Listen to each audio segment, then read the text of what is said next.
voilà ce qu'il y a de meilleur au monde. Oui, car un bon copain. Un bon copain, bah oui, je me disais, mais pourquoi un bon copain? Parce qu'il est question justement de patrimoine et jeunesse à travers les compagnons. Les compagnons du devoir et du Tour de France. Ceux-là, monsieur. Alors, j'ai rencontré Daphné. Alors une jeune femme, 24 ans, toute petite, toute frêle. Mais on se dit vraiment toute timide. On se dit, mais qu'est-ce qu'elle fait? Elle fait des trucs hyper techniques. Comment elle va y arriver? Et en fait, elle est impressionnante. Elle est impressionnante parce qu'elle est habitée. Elle aime ce qu'elle fait. Elle a choisi de faire ça. Et elle a choisi d'être compagnon de faire un apprentissage auprès des compagnons du devoir et du Tour de France pour être staffeur. Staffeur, on travaille le plâtre. Vous savez, c'est ceux qui font les rosaces, qui font aussi des sculptures, qui font aussi de la rénovation de patrimoine, puisqu'on a besoin de ça. Alors, on est allé la voir là où elle travaille, là où elle est en apprentissage, voilà, guidée par un compagnon du devoir qui vraiment, lui montre le chemin. Il se passe quelque chose chez les compagnons du devoir du Tour de France. Vous le disiez, on l'entendait avec la chanson, il y a des copains, il y a un lien très fort parce qu'on sort de là, on a du travail. Voilà. Et on a un métier entre les mains et un beau métier. Regardez.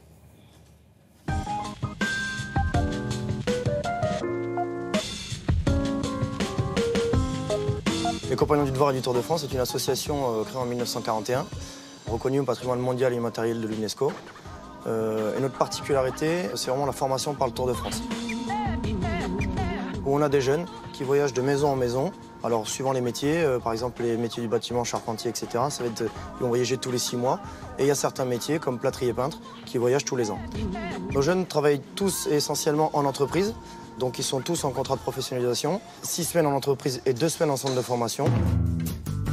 Ce sont les jeunes très tournés vers le patrimoine, parce que c'est notre histoire. Et à côté, il y a aussi la partie un peu innovation, où ils sont aussi attirés par les nouveaux matériaux, les nouvelles façons de faire. Mais on reste toujours très attaché à un peu cette partie patrimoniale qu'on a chez les compagnons. C'est un peu contradictoire, mais le passé est totalement notre avenir. Parce que, bien évidemment, tous ces beaux bâtiments qui ont été construits il y a peut-être 200 ans, 300 ans, etc., ces bâtiments, il faut les restaurer. Et si on perd ce savoir-faire, on ne pourra jamais les restaurer. C'est vrai que les jeunes sont de plus en plus intéressés par nos métiers manuels. Par rapport à il y a une dizaine d'années, on a de plus en plus de demandes, principalement les filles. Par exemple, donc là, aujourd'hui, dans l'entreprise, on a 4 jeunes en formation. Il y a 2 filles et 2 garçons. Bon, Daphné, alors, on va traîner les morceaux pour intégrer les LED dans le plafond. Ouais. Tu gâches la fleur d'eau. Je vais faire de la restauration de patrimoine. J'apprends au fur et à mesure, oui, mais c'est ma première année après mon CAP. Enfin, c'est que ma 2e année dans le staff, donc forcément, il me reste énormément de choses à apprendre. Et t'oublies pas que c'est un sens, hein, la fibre. Je savais pas ça. Ah, il m'a pas dit.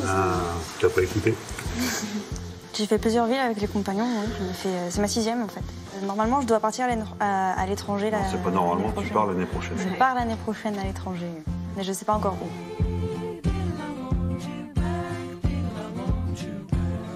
On demande beaucoup aux jeunes qui regardent, qui soient attentifs et que ça vienne beaucoup d'eux-mêmes. Mais en règle générale, il n'y a pas de problème. J'aurais pu faire autre chose, mais c'est vraiment ce que j'avais envie de faire en fait. Et c'est en le faisant que je me suis aperçue que je ne m'étais pas trompée.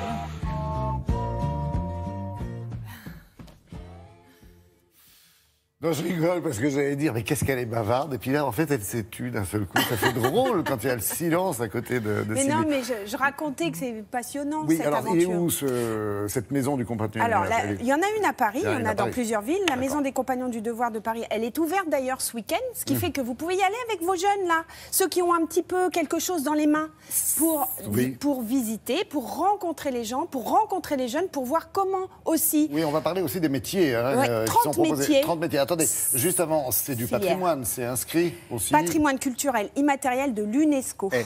Ça vous plaît. Alors là, on ne peut pas dire. Hein. Journée du patrimoine, patrimoine immatériel, donc jeunesse. On y revient, les métiers. Je ne veux pas répondre. Ah bah une Adigard. 30 métiers, monsieur. Alors, madame. Donc, 30 métiers, alors. Je vais pas vous les dire tous. Non, mais vous- non, mais par exemple, C'est ça. il y a Ah, ben six voilà. catégories. Ah ben, on est bien barré. Bon, alors Avec un monde de forcément, il y a métiers. menuisier, ébéniste, Oui, carreleur. on dit les métiers du bois, les métiers Métier céramiques, du vivant, sol, métier du vivant. goût, pâtissier, boulanger, charcutier qui vient de rejoindre les 30 métiers, métier du bâtiment forcément. Avec les formations, donc... Et qui matériaux, vont avec. métier des matériaux souples. D'ailleurs, il y a une très belle maison qui s'est créée à Pantin, et où il y a tapissier, sellier, garnisseur. Voilà, c'est la... Voilà. Ce sont les forces Voilà. de demain. Merci beaucoup. Ces jeunes gens. Et vous savez quoi, je me suis régalé. Passez une belle Merci. journée.